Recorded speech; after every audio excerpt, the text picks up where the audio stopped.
কি হয়েছে কি গগিন্নি? মেয়ে নাকি বলছে জমাই একটা মেয়ে নিয়ে পালিয়ে গেছে, তাই বলছে।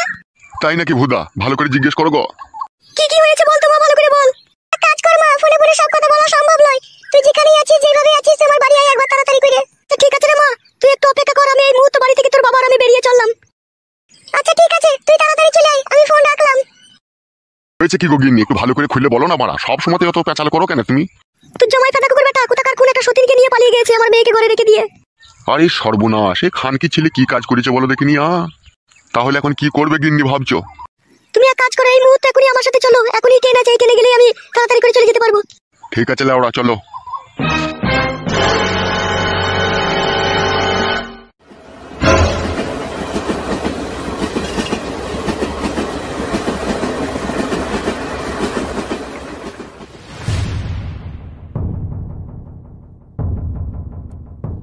হ্যাঁ রে মা, বলতো কেন সে ফাটা কুকুর বেটা তোকে ছেড়ে দিয়ে চলে গেল? কি হয়েছিল একটু বলতো মা খুলে।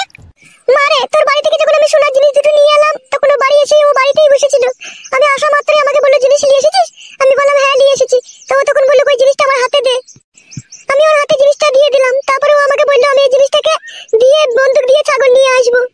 দিয়ে ছাগল তো আর নিয়ে এলো না, রাত্রি 9টা 10টার সময় বাড়ি ফিরলো। ফিরে এসে ঘর ঢুকেই প্যান্জামা পাল্টিয়ে নিল। আমি তখন জিজ্ঞেস করছি, হাগো তুমি এত রাত্রে প্যান্জামা পরলে, কোথায় যাবে কোথায়? ও তখন বলছে, লালনপুরে গান হয়েছে, আমি গান শুনতে যাবো। তা তুই বারণ করলি না, বলি না যে গান শুনতে যেতে হবে না? বারণ করেছিলাম মা, ফাটা কুকুর বেটা জোয়ান কি সাপে কুকুর কার কথা শুনে, ও কার কথা শুনে নিজে যা ভালো বুঝে তাই করে। জোরজবস্তি করে চলে গেল গান শুনতে। দিয়ে আমাকে বললো, আমি রাত 12টা 1টার সময় ফিরবো, তুই ঘুমিয়ে পড়।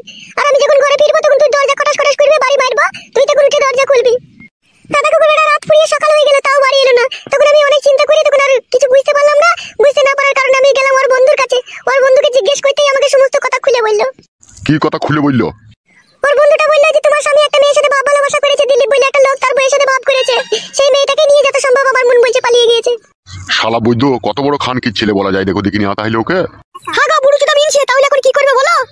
এখন আর কি করার আছে? এখন তো হরাম করে থানা পুলিশ করলে তো হবে না, পরে তো আবার আমরা ফেসে যেতে পারি। তাহলে কি করবে বলো? এই গ্রামের যিনি পঞ্চায়েত প্রধান, তাকে এই সমস্ত ঘটনাটাকে খুলে বলতে হবে। পঞ্চায়েত প্রধানের কাছে গেলে সব সমস্যার সমাধান হয়ে যাবে? লেওড়া, সমস্যার সমাধান না হইলেও গ্রামের ওরা একটা ছাতা মাতা, বুঝতে পেরেছো লেওড়া? ওদিকে এইসব বিষয়ে জানিয়ে রাখতে হবে। বাবা ঠিকই বলছে মা, ওর বন্ধুটাও আমাকে এই কথা বলেছিল। তোমার মা বাবাকে ডেকে পঞ্চায়েত প্রধানকে এই কথাটা জানাইতে বলেছিল। তোর বন্ধুটাও এই কথা বলেছিল তোকে? হ্যাঁ মা বলেছিল। তাহলে কি করবে গিন্নি, যাবে নাকি পঞ্চায়েত প্রধানের কাছে? যেতে তো হবে, বিপদে যখন আমরা পড়েছি তখন তো যেতে হবেই। তাহলে আর দেরি করো না গিন্নি, সময়ে সময়ে চলো, উনি বাড়িতে থাকলে দেখা পাওয়া যাবে। আরে মা, জামাই বাবাজি যে ঢেমুনটার সাথে প্রেম ভালোবাসা করেছিল, তুই কি তাকে চিনতিস নাকি মা? না মা, আমি সেই ছুরিকে চিনিও না, আমি তাকে কখনো দেখিওনি, আমি লোকের মুখেই শুনছি। ফিদা কুকুর বেটা জামাইয়ের তালে মনে মনে এই কুমতলব ছিল, আমার বাড়ি থেকে সোনার জিনিস নিয়ে এসে সেই সোনার জিনিস বিক্রি করে দিয়ে কোন ঢেমুনকে যে নিয়ে বেরিয়ে গেল বাড়ি থেকে। ছি ছি ছি ছি, এগুলো লোকে শুনলি বা কি বলে বলো তো? লোকে আবার বাল বলবে নাকি? লোকে তো চাই খাটি মজা লাগিয়ে দেবো, আর মজা দেখ বলে ওরা। তাহারে মা, জামাই বাবাজির বন্ধুরা কেউ এইসব বিষয় জানতো নাকি? একজন জানতো মা, তা সে তো জামাইকে অনেক বারণ করে। তো জামাই শুনে দেখো, তো জামাইয়ের সাথে হাতাহাতি ঝগড়া হয়ে গিয়েছিল, তাও শুনে দেখো সে কাদা কুকুর বেটা। শুনবে কি করে সে শালো? পিড়িতে মজলো মন, কিবা হারি কিবা ডুম। পুরুষ মানুষ হচ্ছে ভালোবেসে যাকে একবার ভালো লেগে যায়, তার জন্য জীবন দিতেও পেছপা হয় না। পেছপা হয় না বললে হবে নাকি? তাহলে লোকে বিয়ে শাদী করার পরে বউ ছেলেকে ফেলে দিয়ে দুটো তিনটি করে বিয়ে করে নিয়ে পালিয়ে যেতে পারতো। তা পারে না কিসের জন্য? দেশে তো আইন কানুন বলে কোনো জিনিস আছে নাকি?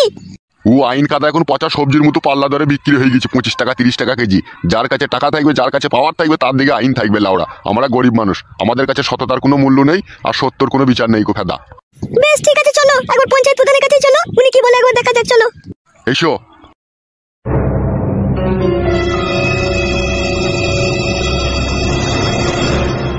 হ্যাঁ বলো দিলীপ বাবু, কি তোমার অভিযোগ আছে বলো।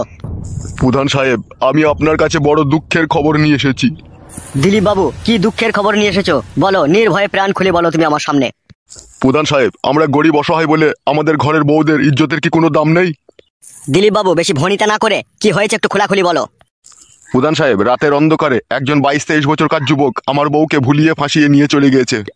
এইসব কি বলছো তুমি? কে এই যুবক? আমি ছেলেটার নাম জানি না প্রধান সাহেব, যত সম্ভব আপনার পাড়ারই ছেলে হতে পারে।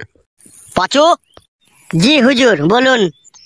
কে এই নির্লজ্জ বেহায়া প্রেমিক, যার দিলীপ বাবুর মতো সহজ সরল লোকের বউকে রাতের অন্ধকারে ভুলিয়ে ফাঁসিয়ে ঘর থেকে নিয়ে চলে গেছে? আমি কি করে জানবো মারা কে পালিয়ে গেছে না লিগেছে? সুরের বাচ্চা, তাহলে আমি দুধ কলা দিয়ে কাল সব পুচ্ছি? বোকাচুদা, 100 দিনের টাকা, ঘরের টাকা, সমস্ত টাকা তো ভাগিদার থাকিস ভাই সুরের বাচ্চা। আর দিলীপ বাবুর বউকে কে নিয়ে চলে গেছে সে খবর রাখতে পারিস না? প্রধান সাহেব, আমার উপরে রাগ করে লাউড়া কোনো লাভ হবে না। তুমি পাঁচুর ঘরের যে এমএলএ কোটা ঘরে যে 1.5 লাখ টাকাটা বেরিলো, সমস্ত টাকাটাই তো লাউড়া তুমি হজম করে দিলে। কাদা, ওখান থেকে তুমি আমাকে কিছু দিয়েছো, তাই আমি লোকের খোঁজ খবর রাখবো। কানাডন, হ্যাঁ বড় ভাইজান, বলেন কি বলবেন। পাঁচু তো যা করছে আমাদের গোপন রহস্য ফাঁস করে দেবে মনে হচ্ছে তোরে। প্রধান সাহেব আমার বিচারটা করুন, ওদের বিচার নাইলে আপনি পরে করবেন। হ্যাঁ দিলীপ বাবু বলো, আমি একটু কনফিউজ হয়ে গেছিলাম এদের সাথে কথা বলতে গিয়ে। তাহলে আমার বউকে যে রাতের অন্ধকারে একজন পর পুরুষ নিয়ে চলে গেল, কোথায় যে নিয়ে গেল তা আমি কোনো খোঁজ খবর জানি না। সে তো যা মন গেছে তাই করছে আমার বউকে নিয়ে। আমার বউয়ের তো ইঞ্জিল পুরো সিরিজ করে দিয়েছে লাউড়া। এখন আমি কি করব আপনিই বলুন। লেওড়া, আমার পাড়ার ছেলেতে এরকম কাজ করলো দিলীপ বাবুর স্ত্রীর সাথে, আর আমি প্রধান হয়ে খোঁজ রাখিনি বড়া। ছি ছি ছি, আমি কেমন বালের প্রধান তাহলে? আপনার কোনো দোষ নেই প্রধান সাহেব, দোষ সম্পূর্ণ আমার বউয়ের। তা বললে কি করে হয় দিলীপ বাবু? আমি এই গ্রামের প্রধান, এই গ্রামের যত ফোন লাইন কেস হয় সমস্ত খোঁজ খবর আমার কাছে থাকে, আর তোমার বইয়ের ফোন লাইন কেসের খোঁজ খবরটা আমার কাছে নাই। এ তো আমার কাছে আশ্চর্যের বিষয়। প্রধান সাহেব এই ব্যাপারে আপনি সম্পূর্ণ পুরো নির্দোষ, দোষ সম্পূর্ণ আমার বইয়ের। তা দিলীপ বাবু, তুমি কি তোমার বউকে খাওয়া দাওয়া দিতে না, নাকি শাড়ি চুড়ি এসব কিনে দিতে না, না ভালোবাসতে না, তাই হঠাৎ করে তোমার ঘর ত্যাগ করলো? শাড়ি চুড়ি খাওয়া দাওয়ার অভাব ছিল না প্রধান সাহেব। এখন তো পাড়ার লোকে বলছে আমার লিঙ্গুর দোষ ছিল। তা ডাক্তার দেখাইনি কেন বোকাচোদা তুই? ডাক্তার দেখাবার অনেক চেষ্টা করেছিলাম, বউ খাটি বারণ করতো, বলতো তুমি ডাক্তার দেখিও না, শিরার দোষ হয়ে যাবে, যাইবে একটু থার হয়েছে, পরে আর ওটুকু হবে না। তাহলে ওরা এখন আমি তোর কি বিচার করতে পারি বল? এখন কথা হয়েছে ও মেয়ে তো ঘর ছেড়ে চলে গিয়েছে, আমার মান সম্মান তো সব হারিয়ে দিয়ে গেছে। ও মেয়ে এলে আমি আর সংসার করতে চাই না। তুমি একটা কাগজপত্র করে দাও, ঠিক আছে? ওই মেয়ে যাতে ভবিষ্যতে যাতে আমার কাছে আসে, তা আমার যাতে কেউ দোষ না দিতে পারে, থানা পুলিশ যেন আমাকে দোষী না সাব্যস্ত করতে পারে। সে তো মারা করে দেওয়া হবে একটা কাগজপত্র, কিন্তু সে মাগি গেল কার সাথে? প্রধান সাহেব, ও প্রধান সাহেব, কে? আমি ফুটুর বউ, আপনার সাথে একটু কথা বলতে চাই। চলে এসো, ওই বাঁ দিকের ওই দরজা দিয়ে ঢুকে ডান দিকে চলে এসো। হ্যাঁ দিলীপ বাবু, তাহলে তুমি বলতে চাইছো তোমার বউকে আর তুমি নেবে না, তাই তো? সম্পূর্ণ একবারে পুরোপুরি ভাবে ডিভোর্স দিতে চাইছো তুমি? হ্যাঁ প্রধান সাহেব, সেরকমই মনোভাব আছে। শুধু লাউড়া মনোভাব থাকলে হবে না, সত্যি করে বলো ছাড়পত্র দেবে কি না দেবে। পাঁচু, বড়রা যেখানে কথা বলে সেখানে ছোট থেকে কথা বলতে নেই। ওই এই চেয়ারটাতে একবারই তো বসুন। কথা বললাম, আমি কি শুরু থেকে কথা বলছি নাকি? শুরু থেকে তো আপনিই বলছেন কথা। হ্যাঁ বলো, কি অভিযোগ নিয়ে এসেছো তোমরা? প্রধান সাহেব আমি বলছি, আমি মেয়ের বাবা। আচ্ছা ঠিক আছে, বলো কি হয়েছে বলো। ওই আমার ওই মেয়ের ওই স্বামীকে আপনাদের গ্রামের একজন চরিত্রহীন মহিলা নিয়ে চলে গিয়েছে। কানাডন, জি বড় ভাই। আমার এই এলাকায় কি সব রডের বিজনেস চলছে রে? কে কাকে রড মারছে বোঝা মুশকিল তো। শুধু রড মেরে শান্তি পাইনি, আবার নিয়ে পালিয়েও গেছে বলছে।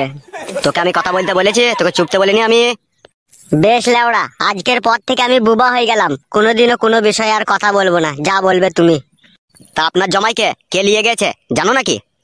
প্রধান মশাই আমি নাকি শুনছি আপনাদের পাড়ারই একজন দিলীপ বাবু বলে লোক, তারই স্ত্রীকে শুনছি নাকি নিয়ে গিয়েছে। তাই নাকি বড়া? জি প্রধান সাহেব।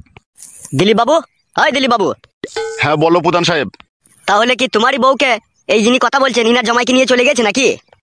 নিয়ে গিয়েছে কি বলছো? দুজনেই যে কোন গ্রামে নেই কো, ও বউ হারা এও স্বামী হারা, তখন ওরা দুজনেই এই কাজ করবে, তাছাড়া আবার কে করবে? হ্যাঁ বড় ভাই, আমারও মনে এটাই ডাউট হচ্ছে, পাঁচু ঠিক কথাই বলেছে। ই লাউড়া বিচার করবো কি করে রে? এ তো পুরো মাখামাখি কেস হয়ে গেছে। তাই বললে হয় নাকি? আপনি গ্রামের প্রধান, আপনাকে তো বিচার করতেই হবে। সে তো বিচার করবোই লাউড়া, সে নিয়ে কোনো চাপ নেই। তা হাগো মেয়ে, কতদিন থেকে তোমার স্বামী ওই দিলীপ বাবুর স্ত্রীর উপরে চড়া মারছিল, এটুকু কি জানা আছে তোমার? জানা বলতে আমার এটুকুই জানা আছে, ও অনেক রাত করে বাড়ি ফিরতো, আর যেদিনকে অনেক রাত করে বাড়ি ফিরতো সেদিনকে আমার সাথে ঝগড়া অশান্তি করে আমার কাছে শুতো না। তখনই আমি বুঝতে পারতাম ও কারো না কারোর সাথে কোনো খারাপ কাজ করে বাড়ি ফিরলো। প্রধান সাহেব তাহলে আমি এখন কি করব বলেন? কি ভাবছেন প্রধান সাহেব, এখন আমি কি করব বলেন? দাঁড়াও দিলীপ বাবু, একটু অত ব্যস্ত হয়েও না, এই সমস্ত জিনিস একটু ভাববার বিষয় থাকে, বুঝতে পেরেছো তো? সবসময় বাচ্চা ছেলের মতো কথা বলো না, ওই বাচ্চা ছেলের মতো বুদ্ধি করেছে বলেই আজকে তোমার বউ হারিয়ে গেছে লাউড়া। চুপ করো। তাই এই মেয়ে, তুমি এখন কি চাইছো বলো? আমি আমার স্বামীকে চাই, আমি আমার স্বামীকে ছাড়া বাঁচতে পারবো না। আর দিলীপ বাবু তুমি কি চাইছো? আমি চাইছি আমার ঘরের বউ মান সম্মান ইজ্জত ধুলোর সাথে মিশিয়ে দিয়ে যখন পরপুরুষের সাথে যখন সে ধেই ধেই করে নাচতে চলে গেছে, সে তার সাথেই নাচুকু, আমি আর তাকে আমার ঘরে নিতে চাই না। তাহলে দিলীপ বাবু এটাই কি তোমার শেষ কথা? জি প্রধান সাহেব, আজকের পর থেকে আমার বউকে আর আমি নিতে চাই না। আমি মন থেকে জান থেকে প্রাণ থেকে ওকে আমি চিতাতে চন্দন কাঠ দিয়ে পুড়িয়ে দিলাম, ওকে আর আমি ঘরে কোনোদিনও তুলতে চাই না। তুলবি না বললে হয়ে যাবে নাকি বাড়া? গাড়পা কমা পেয়েছিস নাকি লাউড়া? তাহলে আমার মেয়ের কি হবে বে? ভোদা কপাইলে ছোড়া, তোর মেয়ের কি হবে না হবে তুই বুঝগাবে, তোর জমাই লিয়ে গেছে তুই বুঝগাবে, আমি কি বুঝবো বে? আমার বই তো পাকানে ও মোবিল লাগিয়ে দিয়ে পুশ করে দিয়ে যাবে, আমি আর ও পাকান লবো? বোকা চুদা ভাবলি কি করে বে তুই? প্রধান সাহেব ইয়ার একটা বিচার করে দেন আপনি। ওবে, তোকে এই মাঝখানে কে কথা বলতে বললো বে? হ্যাঁ, আমি এখানে প্রধান বসে আছি, তুই আমার সামনে ওকে কি কথা বললি বে? হ্যাঁ, ভুল হয়ে গেছে প্রধান সাহেব, বুঝতে পারিনি। এরকম ভুল আর কখনো করবি না, ঠিক আছে? যেখানে বড়রা কথা বলবে সেখানে চুপচাপ বসে থাকবি। আচ্ছা ঠিক আছে প্রধান সাহেব। এই মেয়ে, তুমি আমার কাছে একটা স্পষ্ট কথা শুনবে কি বলো? হ্যাঁ শুনবো, বলেন। তোমার স্বামী তো দিলীপ বাবুর বউকে নিয়ে চলে গেছে। সে এখন 6 মাস পরে আসবে কি 1 বছর পরে আসবে তারও কোনো ঠিক ঠিকানা নেই কো। এখন তুমি পারো তোমার স্বামীকে তুমি খুব তাড়াতাড়ি করে ফিরিয়ে আনতে। আমি তো ফিরিয়ে আনতে চাই প্রধান সাহেব, আমি আমার স্বামীকে খুবই ভালোবাসি। তোমার স্বামীকে যখন তুমি নিশ্চয়ই ভালোবাসো, তখন এই ভালোবাসার সাথে তোমার সতীনকেও মেনে নিয়ে কিন্তু তার সাথে সংসার করতে হবে তোমাকে। তা কি করে সম্ভব প্রধান সাহেব? আমি টাকা পয়সা দিয়ে জমাইয়ের সাথে মেয়ের বিয়ে দিচ্ছি, আমার মেয়ের সাথে সংসার করবে? ওইসব গাড় পাকামো দিন আর নেই কো, বুঝতে পেরেছো? সব জিনিসের সাথে জোর করা যায়, কিন্তু কারো মনের সাথে জোর করা যায় না। যেহেতু তোমার জামাই দিলীপ বাবুর স্ত্রীকে ভালোবেসে এখন বিয়ে করেছে, সেই মেয়েটাকে এখন সে ছেড়ে আসতে পারবে না, যেহেতু তাকে মন প্রাণ সুপে দিয়েছে। আবার তোমার মেয়ে ও স্বামী পাগলা হয়ে গেছে, স্বামী ছাড়া ও মনে হচ্ছে 2 দিন পরে খ্যাপা হয়ে যাবে। তা এখন সবাইকে ভালো সুস্থ রাখতে গেলে তোমাকে এখন এই মেনে নিতে হবে। এই মেয়ে শোনো, তোমার যৌবনে জ্বালা তোমার বাপ বুড়ো চুদা বুঝতে পারছে না, তুমি তো বুঝতে পারছো। তুমি আমার কথাটা শোনো। হ্যাঁ প্রধান সাহেব বলুন। তোমার স্বামী যত দূরে আছে, যেখানে আছে, তুমি তাকে ফোনে ফোনে কন্ট্যাক্ট করে বাড়িতে ডেকে নাও। তাতে তোমারই মঙ্গল হবে, তুমি তোমার স্বামীকে পাবে। আর এরকম উল্টো পাল্টা কেস খামারি করতে যাবে, থানা পুলিশ করতে যাবে, ঠিক আছে?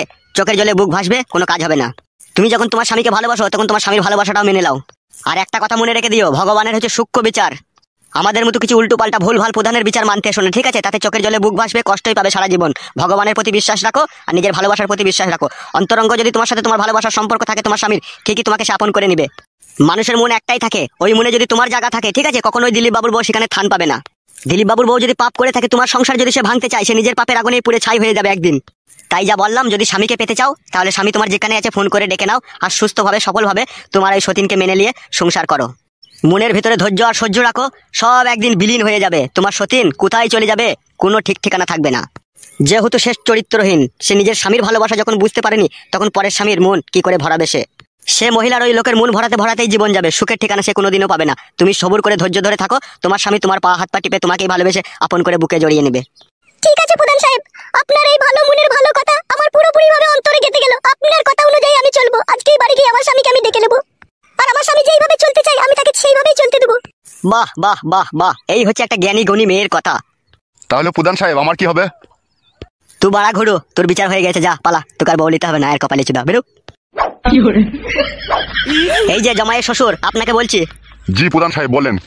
আমার এই সকল দর্শক বন্ধুদেরকে সাক্ষী রেখে, আর তুমি জামাইয়ের শ্বশুর তোমাকেও সাক্ষী রেখে, ঠিক আছে, বিচার এইখানেই সমাপ্তি করলাম, ঠিক আছে? সম্পূর্ণ ভগবানের হাতে ছেড়ে দিলাম, তিনিই সঠিক বিচার করবে।